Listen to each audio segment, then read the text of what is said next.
伫过去农业社会时代，做事人是早早困早早起。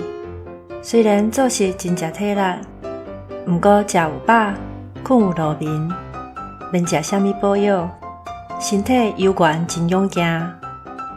现代人的生活形态是百款，有人在做迷工，有人是生活压力大到困袂落眠。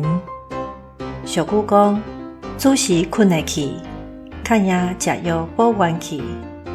子时是半暝11点到1点，就是讲伫这个时间就落眠，对身体保养是较好过食贵爽爽的补药。